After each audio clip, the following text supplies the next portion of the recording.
For the record, please state your name and your current address. My name is Douglas Harold Cady, and I live at 109A Overlook Pass in Clifton Park. In what year did you join the U.S. Navy? 19. Let's see. I can tell you better when I got a thing in my wallet here. I think I left it up on the top here. Yeah, there it is. I can tell you what it was because we got everything in here. And I started out. I better put my glasses on because I can't read that good without them. That was 24th of May, 1944, and I just discharged on the 2nd of February, 1946. Did you enlist or were you drafted? Drafted. Were you in the regular Navy or the Navy Reserve? Naval Reserve. How long did you serve and during what period? Oh, the service, well, I went to boot camp at Sampson, and then they sent me to school. They sent me to basic engineering in Boston, like I was telling you about. And then I went to San Diego, California for diesel school. And from there I went to an outgoing unit in near Oakland, California. I think they call it some special name, but I've forgotten so many years ago. But it was Shoemaker, California it was. And then from there, I went out to sea from San Francisco with a group of Army people and Seabees, and they were taking us out to the Pacific, actually to take places of people that have been out there, and so it's really something in a way, because this is a little off of what are we talking about. My wife went out with me. She didn't go out with me, but she sold my old car, got some money so she could take the train out. And she didn't take, actually, she took the bus out first. She took the bus out all the way out to San Diego, and I picked her up there and I put her in a hotel. And so while I was there, I went to San Francisco. She went to another hotel not far from there. And the worst part of it was when I was shipping out, I had Christmas Day with her. And then I had got my orders to leave and go to San Francisco in an outgoing unit.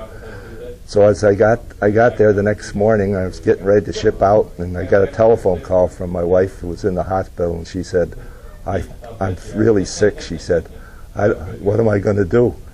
I said, stay there for a couple of days, get the doctor from the hotel, and maybe he can give you something to make you better, and then you can grab the next train out and go back home to Schenectady, So she said, okay. And it was about 3 months later when I found out what happened to her. She came out all right, though, so she went back. And she worked in the Grumman aircraft place out in Long Island with her father. So she worked in aircraft for the rest of the time that I was in. So it was interesting. I think she did. It was a great thing that she did in a way, because I couldn't believe that she'd do this all on her own. She did it, and she had, especially with that bus, I couldn't really believe that she could take a bus all the way out there. It takes about a week to get out there by bus. But other than that, she did real well, and she was waiting for me when I got home. When you enlisted, how old were you? Oh, when I went in the service, let's see, that was 1944. I was 24 at the time. Go ahead. Where were you living when you were enlisted? We had, actually, I went back to my house with my mother and dad, and my wife went with me at the time. and we lived on 151 Henry Street in Schenectady. And because it wasn't long before I had to go to Sampson, and I left from there, and I spent 3 months in boot camp up there in Company G. And Company G happened to be the special company that they use for all the people that came through to look at go through the Sampson area there to look at how the place was run, and they made sure ours was right. So it was a really particular place that you had to actually learn how to take orders there, because they were really sharp on that. Because if we weren't, for one thing, I went into to eat, and while we're waiting outside, it'd be all lined up. All the guys are lined up, and the officers of the deck there, as they call them, would come by, take your hat off, and then they check the inside of your hat to see if you had any sweat marks inside. If you had any sweat marks, they sent you back, and you had to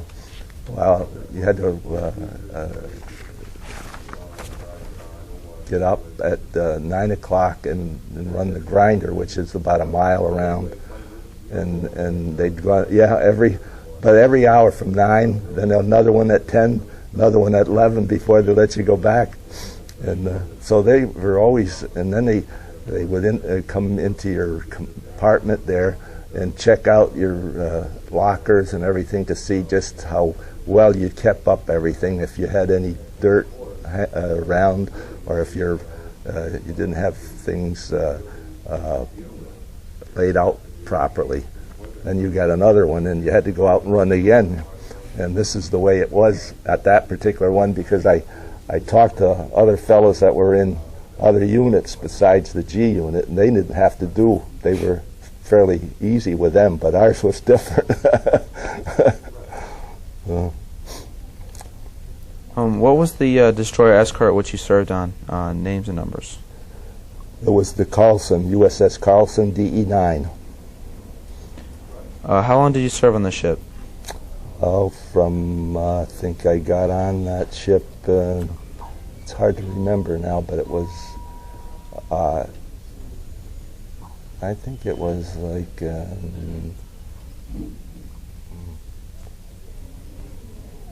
It was headed for. We had a. We headed out of San Francisco. It was around January. Around the first, it was right near the 1st of January, because we had Christmas there, and so by the time I got out there, it was probably the middle of January, sometime in the middle of January, and then when I stayed with the ship until it was discharged, or it was what they call them, Decommissioned. Decommissioned. Yeah, when it was decommissioned, that's when I headed back home. I got my orders for my discharge back in Long Island, Lido Beach it was, and so that was right around in first part of December. What was your first experience with a destroyer escort? First experience is when I got on. I had never been on a ship in my life anywhere near the ocean. In fact, I never even had much to do with swimming, even in the ocean. We used to go to Maine once in a while, and I'd swim in up there, but other than that, I never swam in the ocean. And but I wasn't used to it. That's when I got on this ship, this troop ship that I got on from San Francisco. I only got out less than an hour. They had me all set up to peel spuds down in the galley, and I hadn't had too much experience in that at the time, so I got down there, and after I was there for about a half an hour, and we had taken off, and it was rocky out there, I started to get sick, and because I had never been in the ocean much, and so I was getting sicker and sicker, and So I went to this chief that was in charge of the unit, and he was sitting on a barrel down there, and it was the 3rd floor down. So I told him, I said, geez, I'll have to go back to my bunk. And my bunk happened to be in the bow of the ship, down in the lowest section, and I was in the top bunk at that. There was 3 places in the bunk. There's another guy slept under me, and then so there's 3 sections. I was on the top section. So I said, I got to get going. And he said, oh, no, don't do that. He says, if you don't think about it, he says, and don't mess around with it, he says, you just keep doing what you're doing, and he said, you'll be all right. You know, you'll get over it. Well, I thought about it, but I didn't believe him. So I stayed there until I had a chance to leave. And as soon as he took off, I took off up to the main deck, and then I walked down to the head. There was a head on and up near the bow.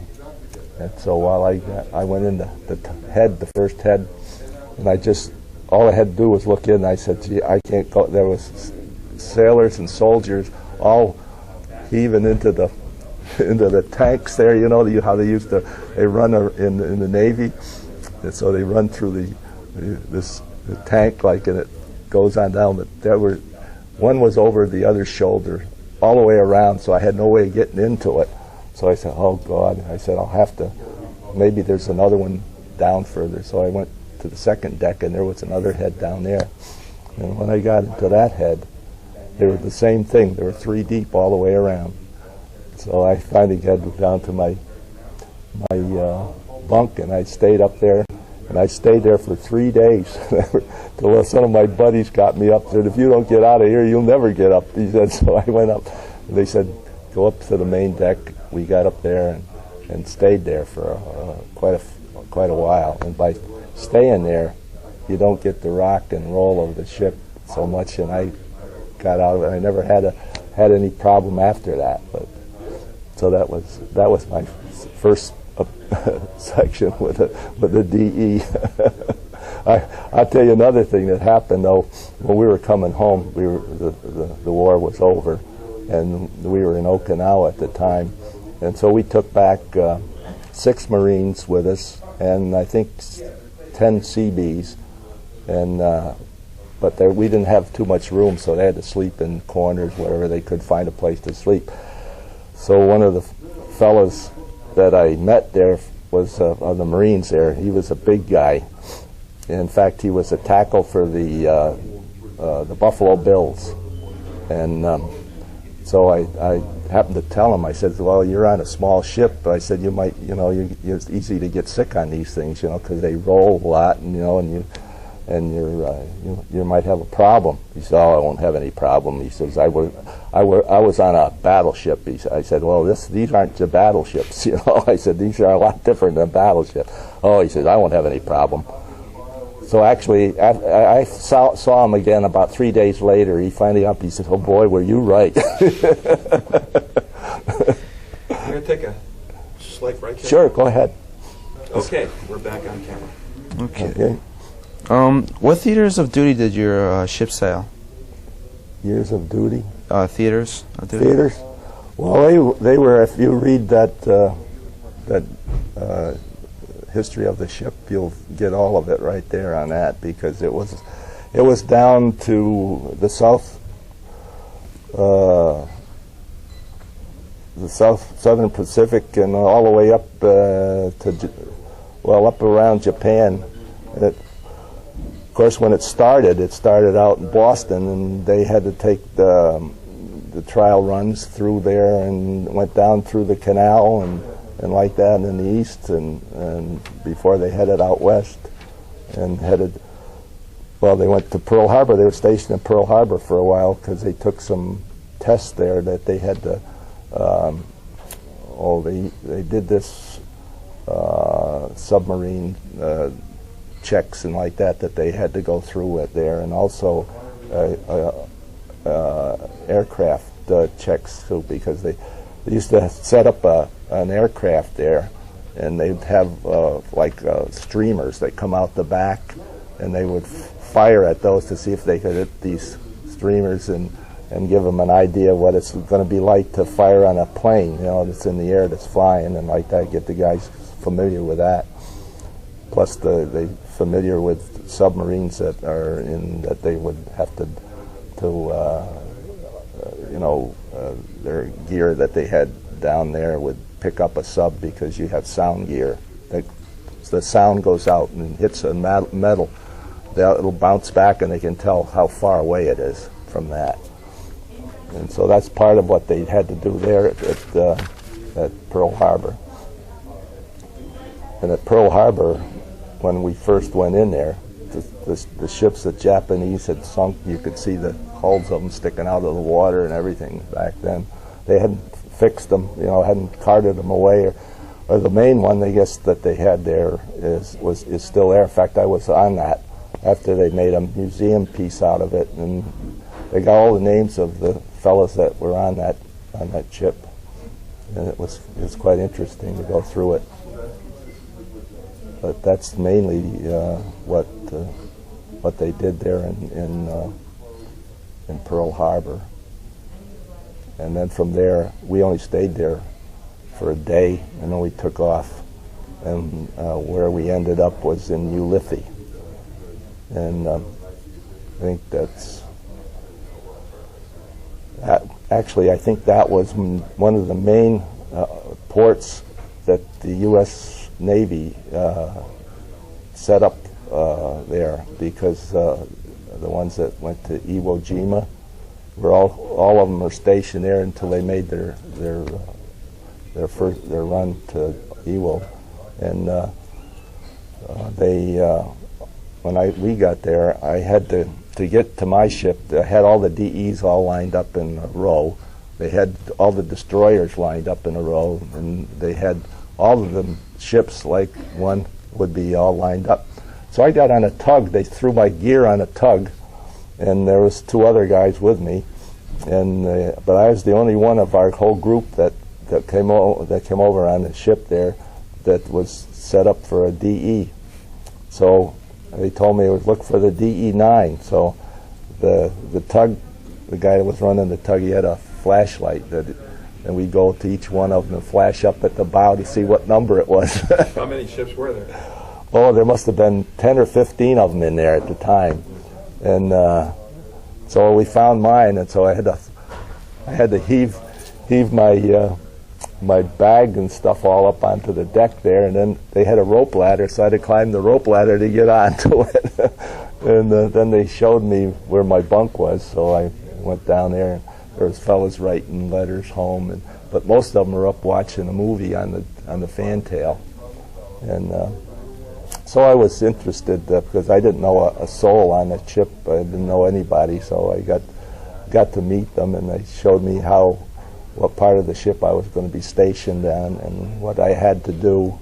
And I had the fellows that are used to running the equipment there. They showed me how it worked and it doesn't take you long to learn all of that stuff once you got somebody that really knows how to do it. So I was stationed in the forward motor room.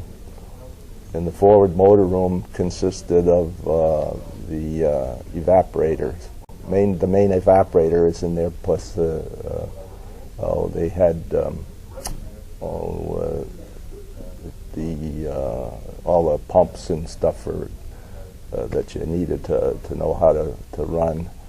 But the most important thing was the evaporator, because the evaporator actually was the main part of the equipment on the ship, because it needed that water, clean water, to run the diesels. And there was 4 diesels on the ship. There was a number 1 engine room, and then number 2 engine room, and then there's number 1 motor room was in between the two, and then the after motor room would be in the rear part. And but the evaporator is important because the engines will not run right unless it's clear water. They can't have any salt water at all in them, or they won't run. So you have to have the best water you can make out of that thing. And of course, the guys on the ship all had to drink good water too. You couldn't, but it was flat, like you would when you boil water. You know how it is when you taste water that's boiled. Well, this is similar to it. You don't have any oxygen in it, like so. But it was something because we had we would make about 200 gallons an hour.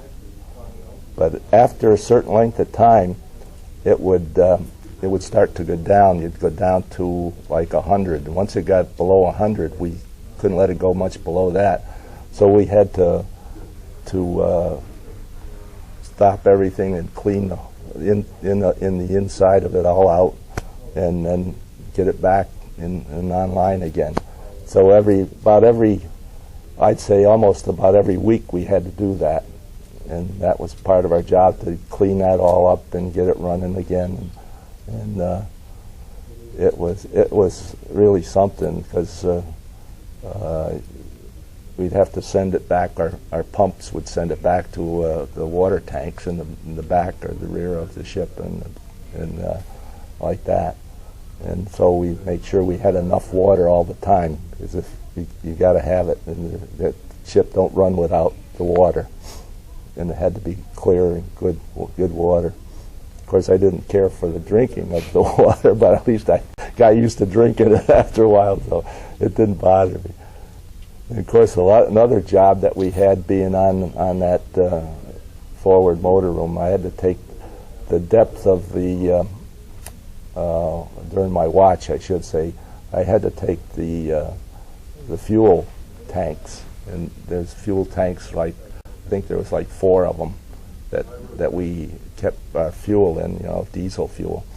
And I would have to check the amount of in each one of the tanks. And you have a watch, you have to go through every one, and when you get the 1 to 4 watch, and you're feeling around where it is, because you know approximately where it is, and if you have to take the caps off, and then they had a ruler type thing that you put down and register the height of it, where it is, and the depth of it, I should say. And that you had to do all 4 of them. And that was part of your watch. You do that every hour. You had to go around and check it out. But it was interesting, and especially at night, if the ship was rolling, it's rolling a lot. I used to crawl on the deck so I could feel where I am. And then after I got up, I had to be near one of the pipes that run along the deck there, so I could hold on and not get thrown off. So it wasn't something that was too easy, but you had to have good equilibrium. You had to be able to not fall off, or you had to be in pretty good shape, and so you could walk around and not get dizzy in the middle of the night. You had to be pretty good at. But I used to, if it got too bad, I took the rod along the bulkhead there and take my hand on it and just keep going down, because sometimes it got pretty rough. When you first boarded the ship, what was your rating and rate? Fireman. Oh, I was a fireman. Well, what they call them, fireman. Just a fireman, I guess. Then you got up to second class. I was like a third class and fireman, and then I was second, then first, and then eventually I got up to be motor machinist mate, third class. And that's what I was. But if I signed over, they'd make me a second. I didn't want to sign over. Once the war was over, I wanted to go home. But it was one of those things that we had a ship's officer that was took care of. Well, he's in charge of all the mechanical parts of the ship, and he was I think he was a first lieutenant, and he tried to talk all of us guys into signing over, to do it, at least for another 4-year period, But I don't know how many fellas he got to do that, but I said I'm not that interested. I got too many things, because I had a job at General Electric when I got home. They told me when I left that as soon as I come back, I'd have my job back. So I didn't worry me that part of it. And of course, being married at the same time, I didn't want to start something like that. What watches and watch sections did you routinely stand? Watches were always in the motor room. Just did all my watches there. There we were like 4 on and 8 off all the time. 4 hours on, 8 hours off. And I used to spend most of my time off. If I wasn't writing a letter to home, I would be on the bulkhead. I was actually over on the fantail of the ship. I like to sit on those ash cans. And I could see everything that was going on around me. And that's why I really like the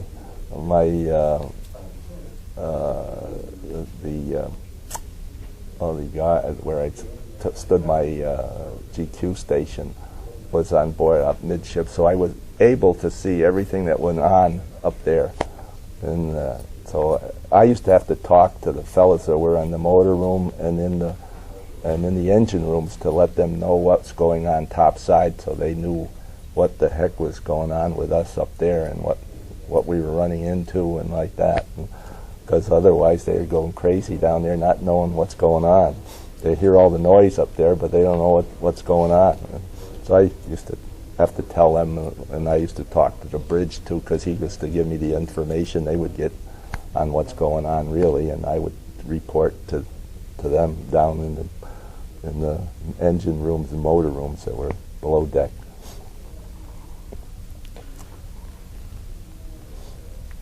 Did you do the same basic duties during general quarters, or did your duties change? They changed general quarters. Yeah, I had to rush up to get to my station up there, and other people would go down, take them over where my job was down in the motor room.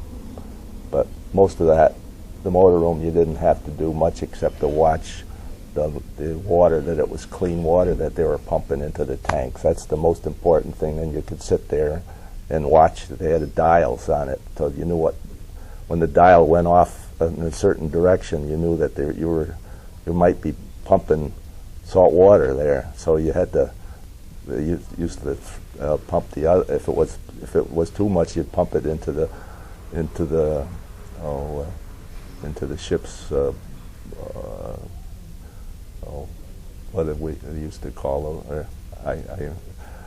I've been away from it so long I don't remember. But anyway, we'd pump it down in under where the deck plates were.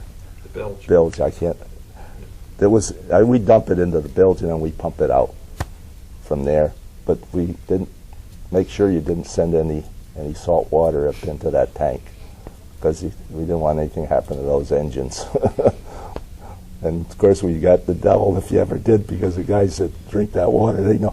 It's a funny thing when it's salt water in those things. It's sweet. It's unbelievably, and it's sweet tasting instead of being flat. It's just like you're drinking some syrup in it. And, so if you knew right away if you were doing something wrong, and if it tasted like that, it's not good. What were your duties during general quarters? Like I said, most of the duties I had was to keep my line open to the bridge. You're a phone talker.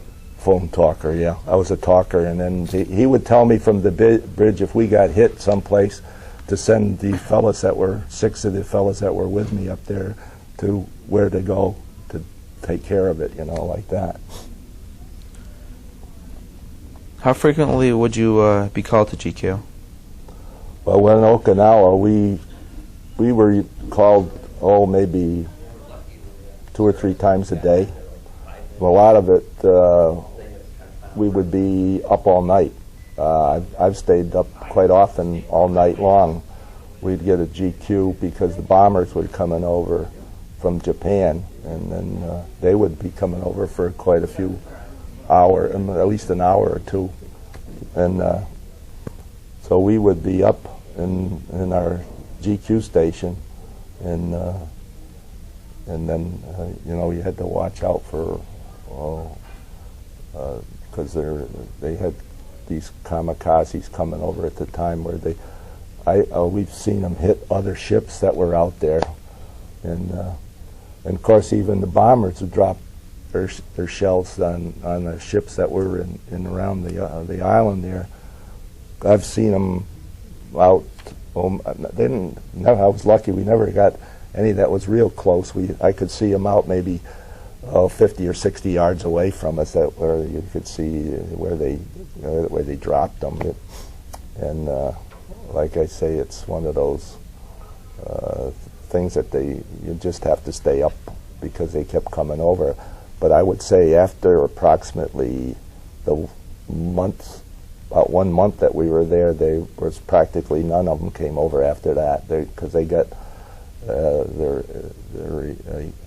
planes were being shot down, so many of them that they didn't have that many to combat. There were much more after that, and the only ones they did have was the smaller Zeros that these used as kamikaze ships, and they would put that 500-pound bomb in the nose of them, where they would dive on ships and blow them up.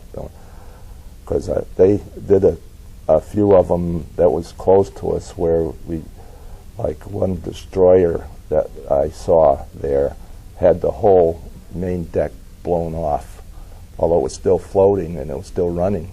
But they must have made the stack so it was welded onto the deck, and that was able to use the engines but in the meantime, they had 8 bodies laying on the deck. It was all wrapped in flags, and our flag was draped over all. I forgot how many were, but I'd say 6 or 8 of them anyway. And they were going to ship them back to Pearl Harbor to be shipped home. But that I remember seeing, and they even one time they even tried to get one of the hospital ships out there. Even I said, boy, that's terrible. And they got those crosses on, but it didn't make any difference.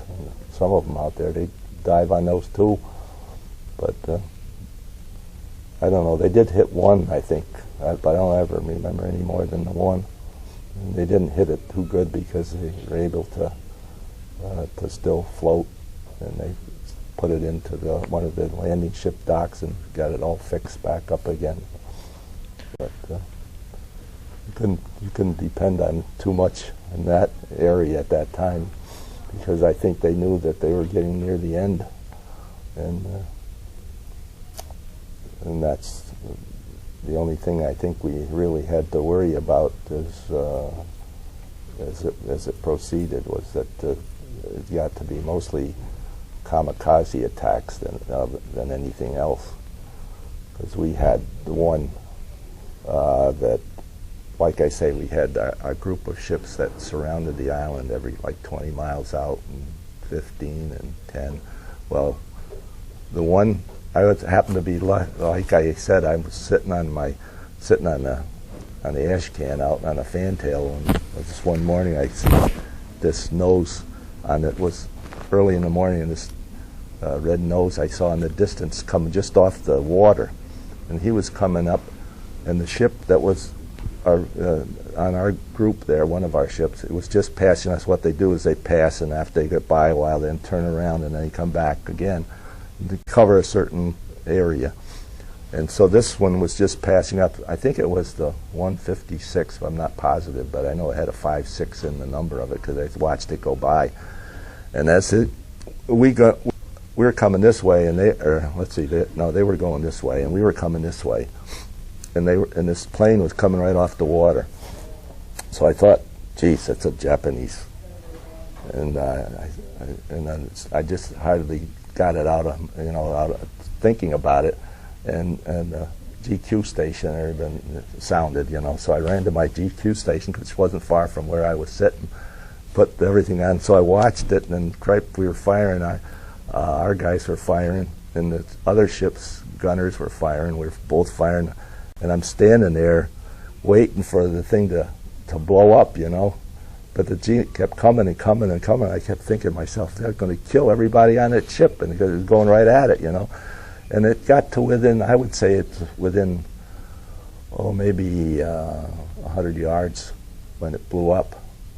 And they finally got it, but there was nothing left of it, you know. It was just pieces of metal flying all over. And in fact, we had metal pieces on the deck, so we swept them all off, but there was nothing left of the airplane. And of course, the guy that was flying it, he was nothing left of him either. But that was one of the closest we've had. And then there was another one morning. We were low on fuel, and we went to a tanker, which was one of those big tankers, because we used to convoy them up there too. We used to get 35 of them in one convoy coming up there. In fact, it was the one that I happened to see was the unbelievable sight that I saw there, was when we got there with 35 or 36 of these big tankers. And when they set it all up, the fleet came to the tankers, and they had them lined up, one right after the other. And actually, they were so long, so big, and they were so long that you could see the curvature of the earth if you looked out, like, you know. And our ships come in, we had, I don't know how many aircraft carriers, but there was at least 5 or 6 of them up there at that time. One right after the other, one on one side of these tankers, one on the other side. As they came down, there would be, I think we had 7 battleships there, then they would come down in back of them, and cruisers. They had the whole fleet there, you know, and they were getting all refueled from these tankers. And like I say, it's unbelievable. And this tanker that we got low on fuel, so we figured we had to get in to get some fuel for the ship. We pulled in, getting near this tanker, and like I say, I'm always sitting around so I can see everything that's going on. And I'm looking up and I see 3 red noses coming toward that tanker. And I said, oh, brother. On again, we got the thing, and as I get the darn thing on my head and the phone in my ears, I looked out and I saw them, one right after the other, splashed into the ocean. I said, what happened? I looked up, 3 Marine pilots, and they're 4U2C, I think what they call them, or they're Corsairs they were. They downed all 3 of those, 1, 2, 3, just like that, you know. I said, wow, we're really lucky there that we weren't any further than we were, and they didn't have those Marines up there to shoot them down. Otherwise, he would have blown that tanker up, and we'd probably be right in it with it. But those tankers were big. Oh, they were monsters. Especially when you convoy 35 of them up there, and of course there'll be probably 5 or 6 DEs convoying them up. And but I think that just looking at them, just being refueled is something. I said they don't realize what we had up there at the time, what was going on. There's no way that they could have ever won that war the way they were set up, because it was unbelievable. Of course, then right after he dropped the atomic bomb, it wasn't much later than that, because we were set to go into Japan. Our ship was set to go in at the time, and but once they dropped that 2 atomic bombs, they gave up, and so they decided instead of us going in, they sent us back home. So we went back to Pearl Harbor, but when we started, like I said, we had 5 or 6 Marines that and about 10 Seabees that we took back with us. And some of them got off at Pearl Harbor, and then we kept on going. But we went into California and stayed, I think we anchored about 5 miles out. And they had the water taxis come out to take the guys, what they had there. If the guys didn't have the watch that day, they would take them in to, for a few hours on the beach out there in California. And we went and had something to eat at one of the restaurants there, and we got a big kick out of that. We hadn't ate food but actually it wasn't too bad. I really didn't mind the food on that ship in a way. In fact, I liked the food on the ship better than I did at the boot camp that we were at. That wasn't the greatest stuff we ate there, but I was surprised the ship's food was good, and the guys that handle it were good too, because it was the main reason I look back and I said, geez, I'm like to be on a DE better than an aircraft carrier, because a DE, it was like living at home, you know. We had a table, and the guy would handle the food, would come up from the galley, and he passed the dishes around, and everybody took some off of it, put it on their plate, just like you would at home, you know. And I said, gee, this is great, you know. You didn't feel like you had to have a tray there, and the guy slops it on, you get to the next thing, he slops some more on, you know. You felt a lot more again. So that's the one thing I noticed, that as far as being on a ship, I think the small ships got over a large ship, because they're more like it would be in boot camp. They have to pass a tray around, and other guys are slopping the stuff on. It might be good, I don't know, maybe it was good, but at least it didn't look as good as what we had. I know one thing they taught me in boot camp, in a way, it was you couldn't say, you know, you had to eat everything you took. That was, and I wasn't used to that, because of course my mother was a good cook, and I never had to think about it because it was always good. So after I got to boot camp and I put my tray over and they slopping the stuff on, especially in the morning, we have cereal, and we had the oatmeal, and I never forgot the one time I had this oatmeal in this dish, and I looked at the top of it, and there was this dead spider in the top of it, you know, and I said, oh great, I can't eat this, you know. And I said, geez, if I don't eat it, they're going to make me go back and eat it, you know.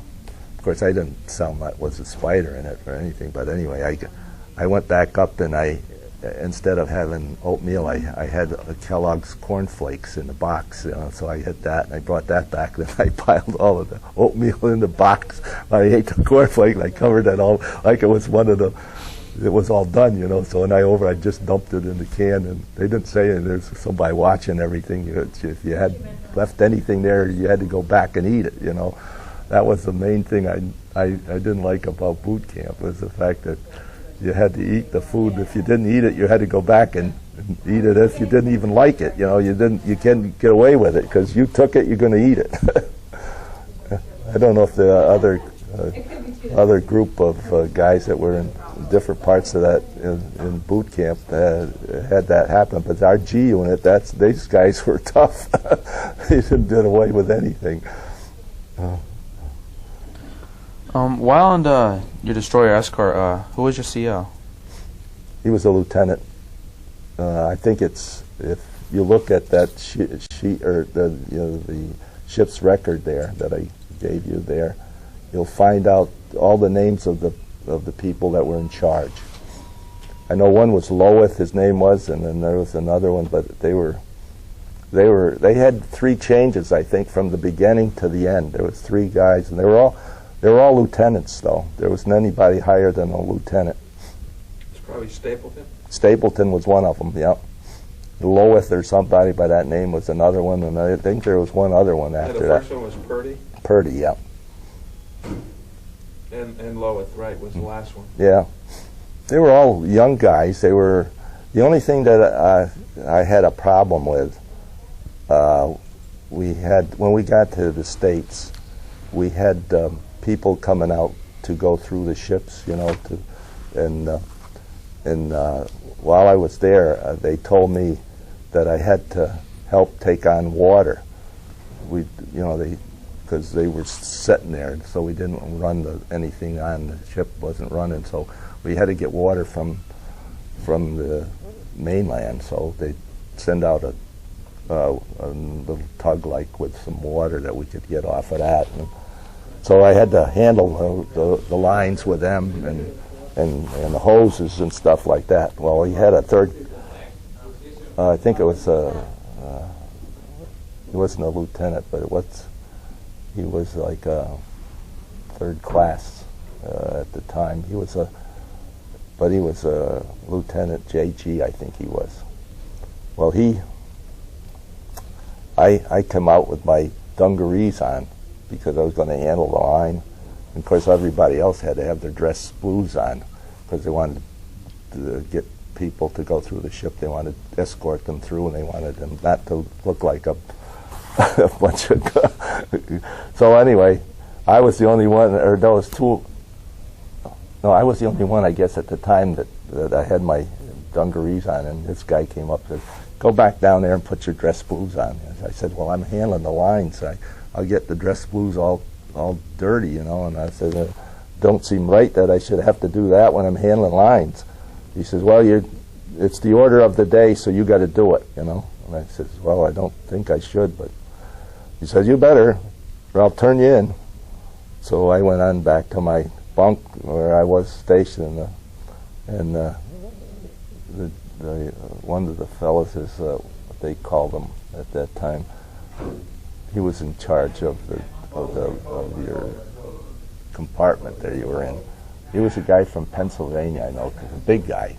Well, he must have been about 6'5" and big, heavy. And he said, "What you changing those things for? You're supposed to go out and handle the lines." I says, "I know it, but this JG up there tells me if I don't change my clothes, I'm going to be put on the list." And he says, "You stay here. I'll find out." So he went right to the captain. He said, "What do you know?" And so he comes down and he went to talk to the captain. And the captain told him he isn't going to put on his dress blues, put on the dungarees. He's going to handle lines and handle the hoses and stuff. So of course, he came down and told me, "Put your dungarees back on." So I go back up, and this guy said, "I'm putting you on report." He says, "You better check with the captain first then before you put me on report, because I get told that I keep my dungarees on, you know." So after a while, I didn't see him anymore after that. So I handled the lines for the water and like that, and so we took it on. But that's the only time I ever had any trouble with any of this. The officers, actually, that was the only time. Most of the guys were good officers. I couldn't complain a bit. They talked to you just like the normal people. You know, they weren't trying to be anything more than that. And but there's always a few that are going to try to give you problems. You know, they want to make sure that they're in charge. You know, we had another thing that happened though when we got off the ship. Our group of guys, they had a party for us. You know, a big party for the guys and of course we had a guy, a young 18-year-old that got on the ship a few months before, and he got taken with one of the first class motor Max, and this guy was a fellow that he did whatever he wanted to if he could get away with it, you know. So, and this kid followed him around almost because he liked the guy a lot. So when we got in this restaurant, they had the party. Of course, they had a bar there. So he goes over there and has a little glass of this, and this kid went over. He wanted to show him that he was, just as big as he was, you know. So he goes there and he takes a bottle of whiskey, and he downs the darn thing. I saw him down it, you know. I said, "The kid's going to kill himself," you know. So another fellow and I, we dragged him, we grabbed him, pulled him out into the air, and we walked him around and around the block until we got able to get over that. As I said, "Gee, if he put all of that down, he could kill himself right there." And so at least we saved him from. We got him running around after a while, so it didn't bother him anymore. So I told him to stay away from that guy. He's going to get you killed. Do what he won't drink that much. He'll take a little bit, but you don't want to take more than a little bit at a time. But we had a good time at the party anyway after. But it took me about an hour to get him straightened out. Get him around. You have to watch out when we're all too young in a way. Everybody thinks they can do everything, but some of them don't realize that it's not easy to go in and do things over your head like that. Of course, my dad told me because he told me about how to stay away from liquor, only a little bit at a time. And then, of course, he told me not to smoke either, because he smoked ever since he was 13. And of course, I didn't think that much about it, but he told me, of course, after I got to be older and found out that he couldn't breathe anymore. Actually, I used to push him around in a wheelchair and have an oxygen bottle near where I could give him oxygen every now and then, because it's not good, because eventually that's what killed him was emphysema. And the other thing, because when he was a kid, it was in the country, and his brothers and him all smoked since they were 13, and they all died of the same thing. And they never, I thought they did pretty well, because my dad was, I think he was 75, I think, and then he died. And so I thought that he handled it pretty good, but I can remember for a long time he couldn't breathe hardly. Every time he wanted to do something, he couldn't do it, because he could start it, but he couldn't keep it up because he couldn't breathe enough to do it anymore. But so that's one of the things he taught me when I was young, to not I wouldn't go near a bar where I could drink too much. I never did. I never drink. I go out now once in a while. Even yet, I'll go out, but I'll have a glass of beer, and that's about the most I have. But okay. I understand that your ship, the USS Carlson, was involved with a anti-submarine action on the first day of the Okinawa invasion. Would you care to relate your personal experiences during this action?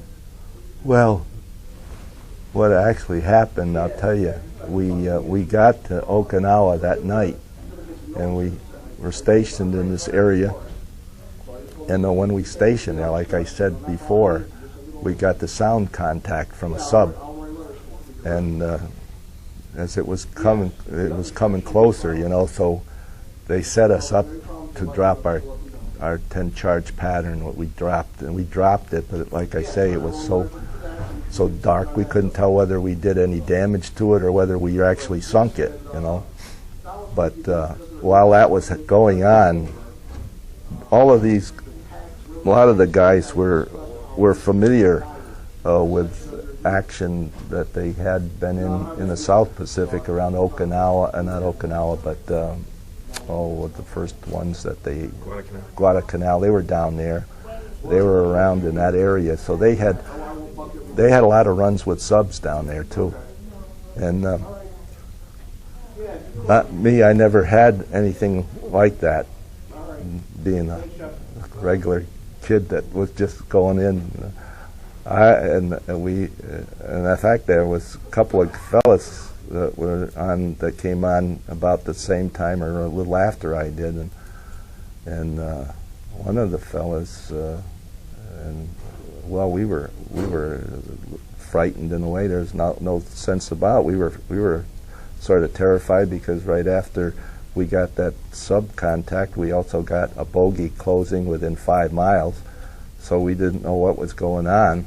And the first time we had run into something that serious, what was going to happen.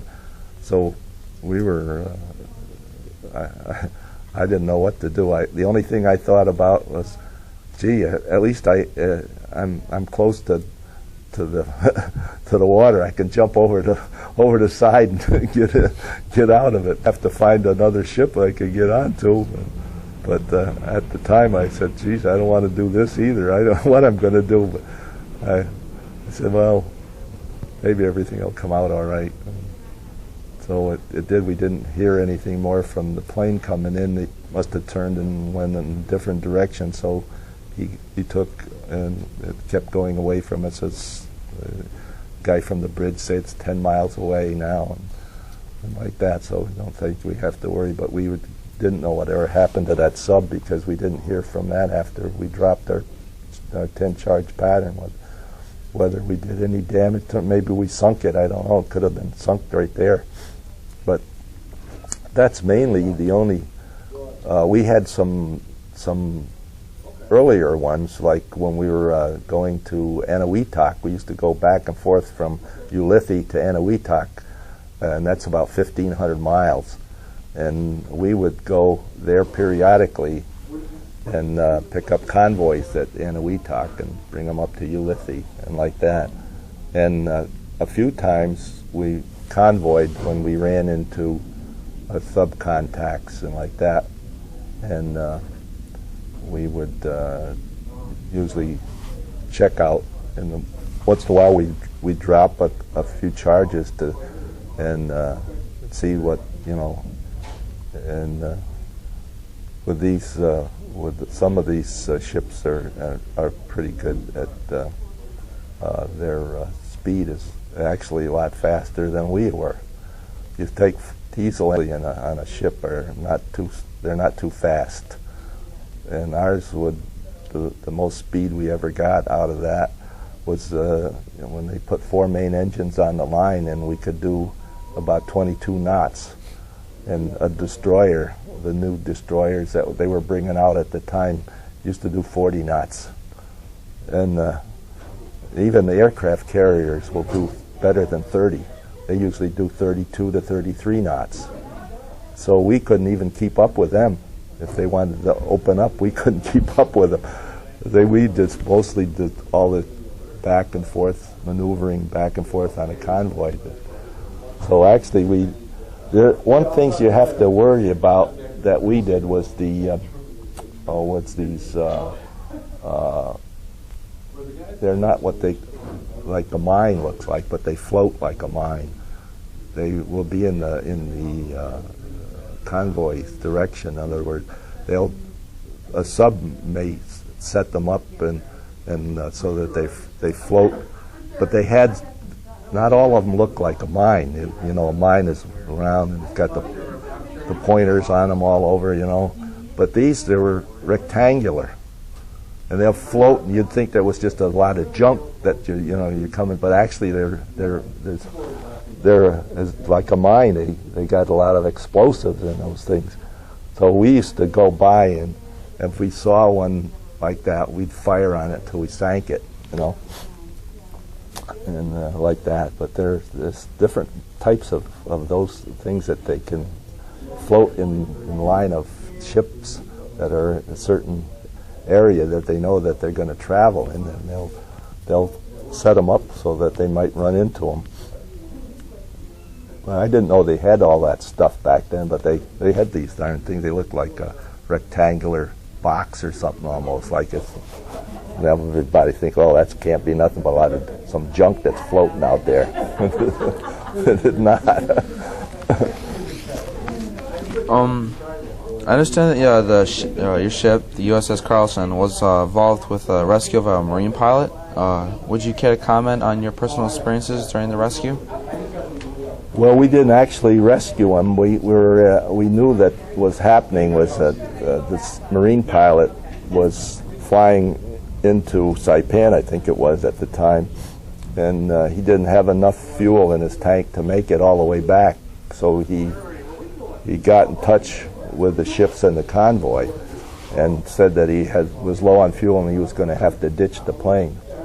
And so in order to make sure that he could possibly himself be safe, he was going to ditch it right near one of our convoy ships, you know.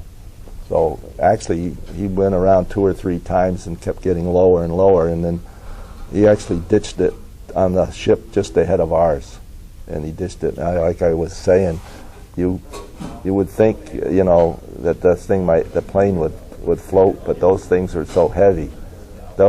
I don't believe he lasted more than 10 seconds and that thing was down, disappeared. But he got out of it, and they picked him up right there. So he got away. He was saved anyway. He was a Marine pilot, and that's one thing that that I didn't. At the time I thought, geez, this guy he'll never get out of that, ever. But I don't know whether he ejected himself out or what it was, because it went down so quick that I didn't recognize where he went. But we contacted the ship ahead of us, and they said they picked him up, and he was all right. But that's about the only one I've ever seen. I've seen other planes, like we would follow an aircraft carrier. They thought, like I say, they think we're a destroyer because we look so much like a destroyer. They thought we were a destroyer, and they want to put us in to trail them as their planes on the deck took off. Well, every once in a while, one of these planes that conks out on the takeoff, and they'll be ditched in the water, and the following ships like ours would pick those guys up. And but they had we used to do that quite often out there, and but most of the time the faster ships got to them quicker than we could, and they picked them up. But because some of those were that I noticed that had the most problems were these torpedo bombers that they used to fly off of those decks. They were Grumman's torpedo or they carried torpedoes in the bay, in the fuselage there, and they used to drop those. But those George Bush. Yeah. President. He flew those things too. Those were not. They were risky and taken off from a carrier. I know that. I think the ones that we saw, a couple of them that we saw, were those type of ships that went down. They're not once they were up in the air, they were probably all right. But just getting off that deck, sometimes they had problems. You have to get good speed up to do it, to get off. Well, even the ones, I guess, was that Jimmy Doolittle went there, and that time when they went when the war first started, and he had those guys. I don't know how they ever got off the aircraft carrier's deck. I understand that your sonar gear was repaired on the landing ship dock. Yeah. Could you relate to that? Yeah, it was interesting. I never thought of anything like it in my life, because I thought, how are they going to get this thing? How are they going to get that sound gear off of our ship? How are they going to do that? Well, and all of a sudden I saw this landing ship dock. We went toward it, and while I watched it, the darn thing kept sinking down into the ocean. I said, wow. And the darn thing, all of a sudden the back opens up, and we just right into the back end of it, and then they pumped the water out after they closed the back part up again. Then they pumped the water all out, and then the thing kept raising out of the water, and we were up in the air. And they had no problem. They fixed it in no time. But that was one of the ships that we brought up from the Philippines. When we brought up for Okinawa's invasion, that's part of the equipment they had out there to take care of ships that might get hit or might have problems, and they need to fix them. And those things are unbelievable. And they aren't small; they're big. They're big. I understand that the Carlson had a near miss on a torpedo. Can you relate that to that story? Well, I didn't. Like I said, we did. It was the first couple of nights we were there, and we were just off the island of Cremeretto. It's an atoll that's not far from the mainland there, and we were touring. Our job was to tour back and forth on this 20-mile limit that we were involved with, and like I say, I was in my bunk, and I got that GQ, and I run up the ladder. We call them ladders, but it's the steps, and run up there, and I was right on the deck, and I got my helmet and my gear on, my telephone on. Then I called the bridge, and I asked him, what's going on? He said, we're all right. He says, boy, he says, you got this is unbelievable, but he says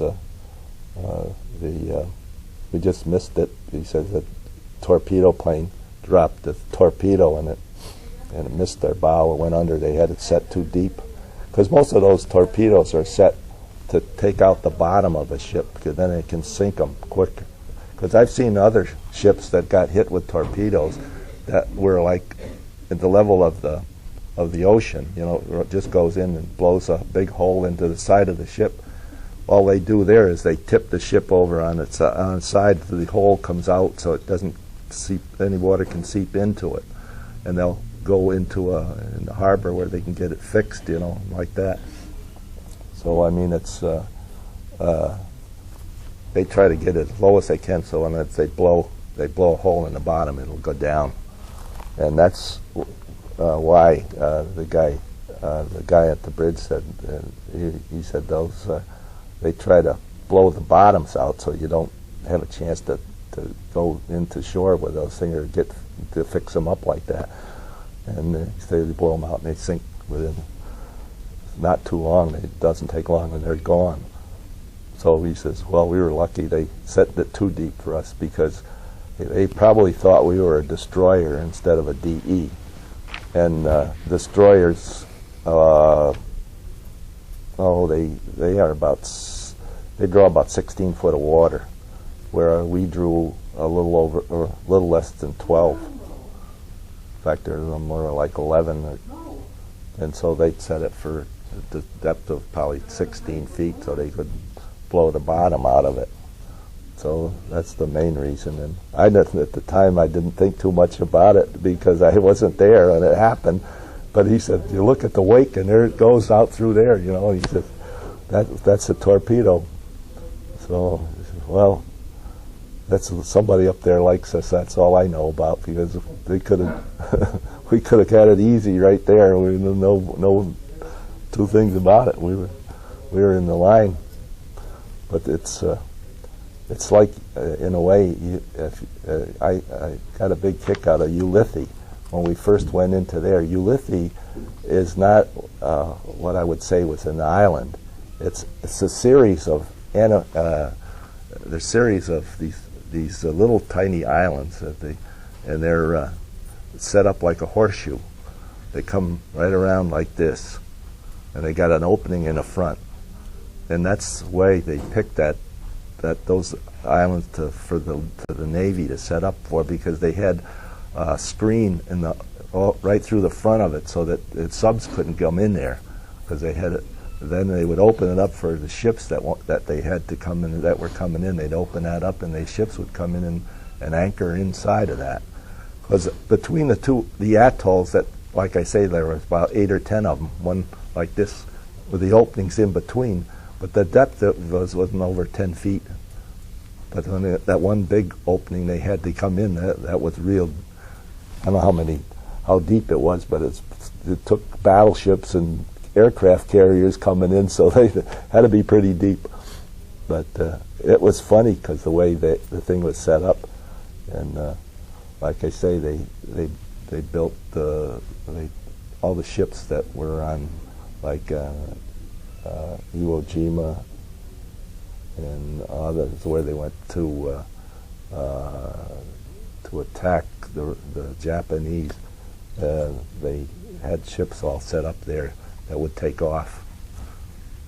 You finish up. You're on camera. Okay. Do you have any stories regarding crossing the equator or international dateline? Oh, not much, because we didn't cross the equator, but we did cross the international dateline, because we headed down at one time. We were heading to Australia at one time, but we went just to cross the international dateline, and then, I don't know, I think it's because we were involved with so many other things that was happening that they didn't bother to do anything, except that they said, well, we lost a day here and then we gained it back the next time we came back again. You know, you can lose it one way and you get back the other way, you got it back again. So that's the only time we ever did anything. Didn't cross any of the equator, but we did cross that international dateline. Then we headed toward Australia, but we never went to Australia. We got almost to one of the main islands outside of Australia, and then they just got their orders to turn around and come back, and they're sending us up with another convoy to another section. I can't remember now what it was, but I know we never made it to Australia. We were headed in that direction. We were supposed to go there, and I think we were supposed to pick up a convoy there, but then they decided that they needed us in another place.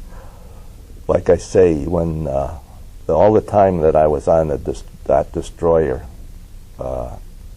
they checked it out for me, and they had traveled 70,000 miles in the time I was on it.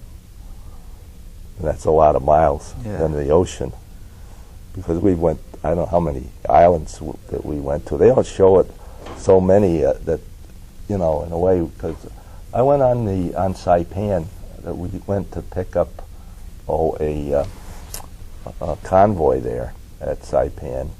But while I was there waiting for the ships to come in, I wasn't on watch, so I got to take off. With our little dinghy that we had. I went over and got on the island of Saipan and wanted to go on the island to see what it was like. So I went up there because I knew they had a lot of trouble taking the island of Saipan. And when I got up there, and some of the guys that were on the island that were stationed there showed me the caves that they built in the island there. The Japanese built these caves, and they built in so that they put their 6-inch guns all along the cliff that it was on, all the in where you'd have to come in that way. So they had I don't know how many 6-inch guns they had all in place underneath in the cave, and all they had was the nozzle sticking out, you know. And I went in there just to see what it was like, and I crawled around in there, you know. And I said, after a while, after I got in there, I said, it's starting to stink too much, and I said, I want to come out. I don't know if there was any body still left in there or what, but anyway, I didn't care to stay in there very long, but I did get an idea how it was like. And there, one of the fellas that stationed there told me the Battle of Saipan, what happened there. And he was telling me when they first went in there, they couldn't get close enough because the 6-inch guns were holding them off. So what they did is they got a hold of a World War I battleship. I think it was the Nevada, and they had on this Nevada they had 6 to 10-inch steel plates on it. So they figured they could take a lot of pounding and still be able to float, you know. So they brought that thing in close enough, and with their 18-inch guns, they flattened all of those 6-inch guns that were along that cliff there, and that's how they got in. So that's the reason that how that they took Saipan was from that. But otherwise, if that old battleship didn't go in there and rip up all those 6-inch guns there, they would probably never have gotten in. But actually, it was funny because I saw the battleship Texas too. That was the Texas and the New York were the same battleship design-wise. They look funny because they had two sections that were like you have the main forecastle up here, and then that's it, you know, on most of them. But this had two of them. One would be here, and another one back here, and then they had their scout plane would be in between. They have a plane in there strung up between them, and the Texas and the New York were the same type. They both had the same superstructures on it.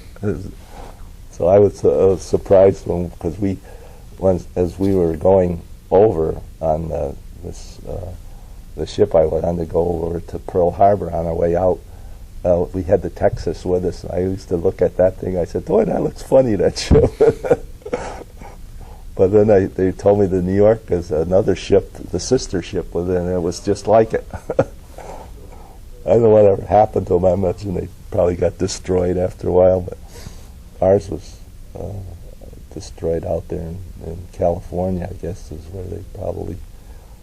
But I liked that DE built in Boston. I don't know where they built the one that over here in Albany is where that one was built, but it's that's different, whole different type. Because I think ours, being smaller, had more room in it than this one. This one is it's tight. Oh, every compartment I went in seemed like it was tight. You know, how many people could you get? Yet they had 300 people on that ship. Ours only had 200. And that was plenty of that. And ours is smaller than that. Because the one out there is 311 feet long, and ours was only 286 feet long. And the compartments, though, to me were for some reason seemed bigger on our DE than that one. And I could get through it a lot quicker too. Boy, that one over there, those ladders on that are steep, right? You got to watch out or you fall down.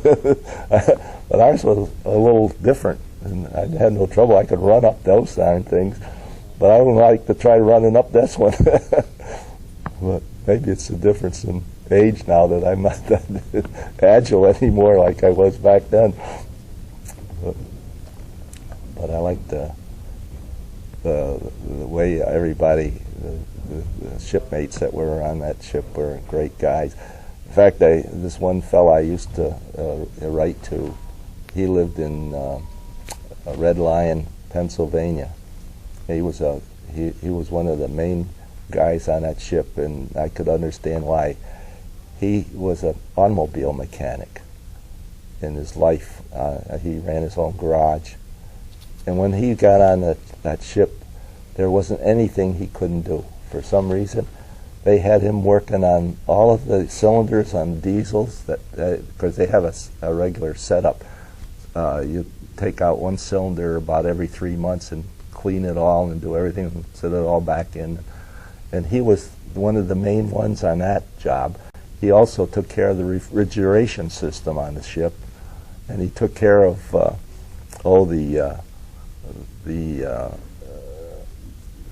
to make sure the ship's all in line. It wasn't tipped in any direction. He'd pump out the water in one tank and run into another was low on so that it would straighten the ship up. And that was one of his jobs, was that part of it. In fact, I got that job after he left the ship, and he left the ship about a month before I did, and all the time we were in the States, I had to take care of that, the ship as to whether it tipped or not, because otherwise I had a problem. One time we were next to another ship in the bay. It's almost right next to each other anyway. And I got woke up early in the morning. One of the fellows come down. He said, "Our mast is going into the other guy's mast on the other side here. We're tipping like this, you know." And I said, "Holy crap! I better get up there and straighten this thing out." So I was lucky. I knew where all of the oil tanks were. So I checked the oil tanks to see which ones were low. If ones that were low, that was over here, I'd pump it into the other one on the other side so that I could straighten that darn thing back out of the way. Otherwise, we'd have tangled mastheads with another ship. And I'd have probably been in the soup if that happened. But I was lucky that this guy on watch there, he came down and woke me up about it. But that's one of the things that I ran into with this thing. How did you feel when you were finally discharged? Great. Well, I see. I had a great mother and father. I think I couldn't have had any better. And Dad was a very great guy as far as I was. He used to play ball with me when I was a kid. You know, got me so I could play ball, and I'd go fishing with him, and he liked to fish, so he got me to fish along with him, and it was like that. My mom was a great cook too. She used to make meals that I haven't had too many since, even though my wife isn't too bad, but she doesn't compare with my mother as far as cooking goes. But my dad was good to me, and it was a lot different I think in my childhood compared to what a lot of like my kids have it today, I treat them as best I can in a way. But it's funny with back in my time when I was a kid, all my aunts and uncles lived in a circle. I could go visit them and walk to their houses, you know, like, and they'd glad to see me and, you know, and give me stuff, whatever. In fact, I had years ago, you got Price Chopper around here now, you know, where you go to the store. Well, this one store down here where they had a movie that I used to go when I was a kid for matinees. Well, they gave you if you had Sweet Life and Gesso labels on your the store or Price Chopper. Used to be Central Markets years ago, and they had Sweet Life and Gesso products. You take the paper off the cans, like, and if you get 20 of them, they give you a free ticket to the movies. Well, I was such a good time that I had an aunt and uncle that lived 2 doors from me. My other aunt and uncle that was in the next block over from in back of our house. And then I had another aunt and uncle that lived just up 2 blocks up the street. And another one that lived across the main street, not over another half a mile away. I could go to her house. And then I had my grandfather and grandmother lived on probably a half a mile away. But all of those people, I traveled around every week, and I had them all picking out these things. And every time I went around, I had a ticket to the movies on a Saturday matinee, so I was able to go.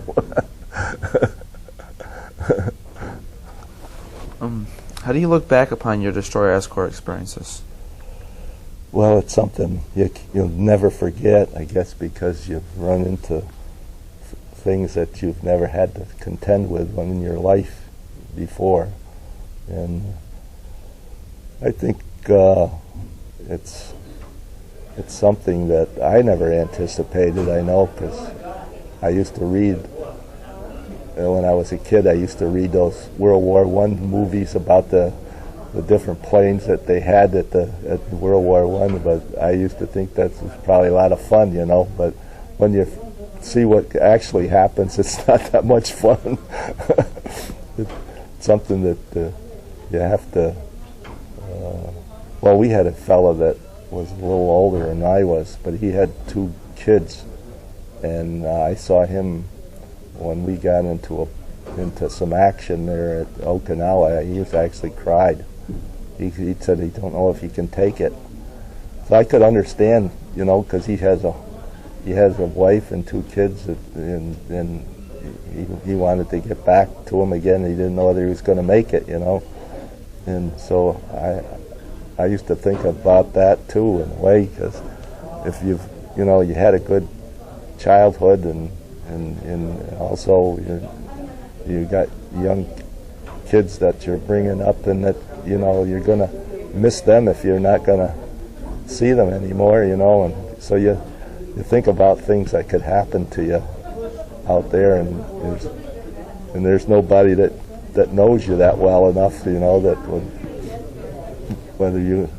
the only thing you do is that you meet a lot of nice guys, I'll say that, and you get friends with them, and like I say, with this fellow that I got friends with, because he did everything on that ship that you could ask for. He could do anything. There wasn't a thing, I think, that he couldn't fix, because he was a welder along with it. He welded, took care of all of the equipment, and I talked with him a lot, and then I sent letters to him and like that, and then his wife just sent me a letter about 2 or 3 months ago that he just passed away.